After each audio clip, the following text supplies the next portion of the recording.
जमीन के नीचे धरती हमेशा हिलती रहती है। हमें शायद महसूस न हो, लेकिन ये एक बहुत बड़ी ताकतवर फोर्स है। इंडियन टेक्टोनिक प्लेट जिसके ऊपर इंडिया है, वो लाखों सालों से हिल रही है। ये धीरे धीरे इंच बाय इंच नॉर्थ की तरफ बढ़ रही है। इस स्लो एंड स्टेडी जर्नी ने हमारी जमीन को आज का रूप दिया है। हिमालय इस इनक्रेडिबल जर्नी का प्रमाण है। ये शानदार पहाड़ हमेशा से नहीं थे। ये इंडियन और यूरेशियन प्लेट्स के टकराने से बने हैं, और आज भी जब ये प्लेट्स एक दूसरे से टकरा रहे हैं तो ये और ऊंचे होते जा रहे हैं। हिमालय सिर्फ खूबसूरत नहीं है, ये बहुत पावरफुल भी है। ये नेचर की ताकतवर शक्ति का प्रतीक है। जैसे ही इंडियन प्लेट यूरेशियन प्लेट के नीचे जाती है, जमीन ऊपर उठती है।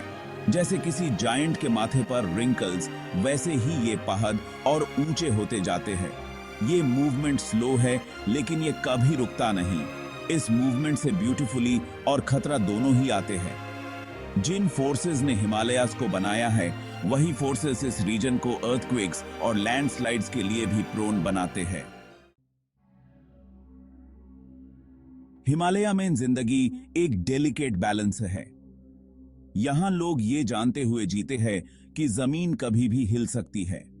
उत्तराखंड, हिमाचल प्रदेश, जम्मू एंड कश्मीर, ये स्टेट्स खास तौर पर वल्नरेबल हैं। अर्थक्वेक से जमीन हिल सकती है, बिल्डिंग्स गिर सकते हैं और लैंडस्केप्स पल भर में बदल सकते हैं। लैंडस्लाइड्स जो अक्सर तेज बारिश से आते हैं, प्योर के प्योर विलेजेस को दबा सकते हैं। यहाँ के लोग इस अनसर्टेनिटी के साथ जीना सीख गए हैं।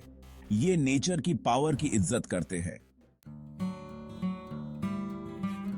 धरती का हिलना सिर्फ जमीन को ही अफेक्ट नहीं करता, ये फॉरेस्ट्स और फार्मलैंड्स को भी अफेक्ट करता है, जो पहाड़ों से चिपक के रहते हैं। इरोजन एक कांस्टेंट थ्रेट है। शिफ्टिंग अर्थ की वजह से लूज हुई सॉइल बारिश से बह जाती है। इस वजह से खेती बैरनौता मुश्किल हो जाता है। जमीन बहुत प्रेशियस है और हर इंच को संभल के रखना पड़ता है। फॉरेस्ट्स भी इससे अफेक्ट होते हैं।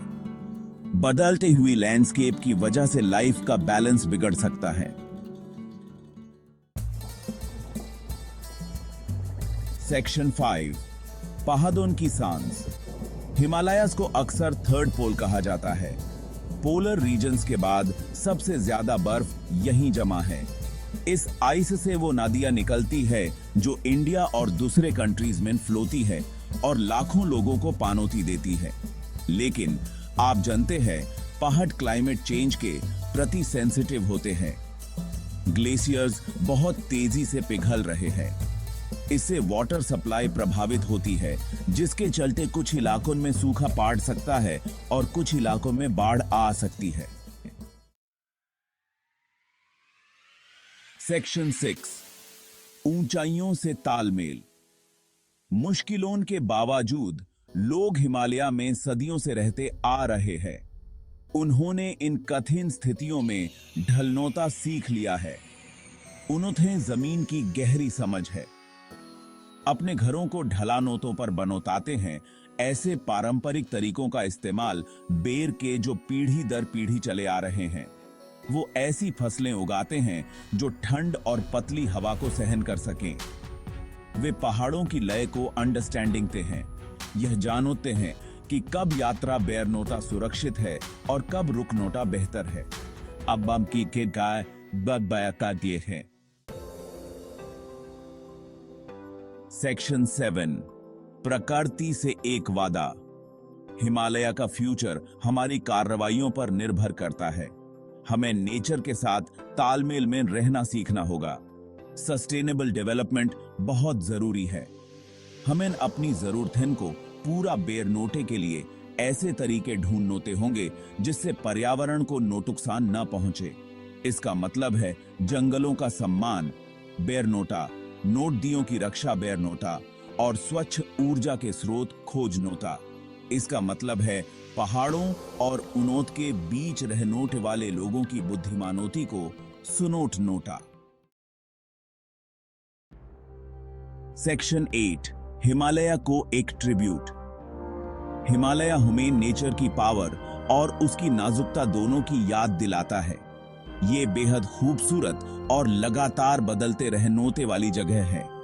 ये हमें करेजस बनना, स्थितियों के साथ तालमेल बिठानोता और प्रकृति का सम्मान बेरनोटा टीचर्स है। जब हम इनोट की बर्फ से ढकी चोटियों को देखते हैं तो हमें इनोट की रक्षा बेरनोटे की अपनी जिम्मेदारी याद रखनोती चाहिए।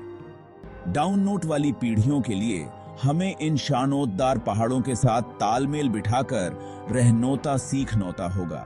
मैं इन शानोद्दार खाएंगे।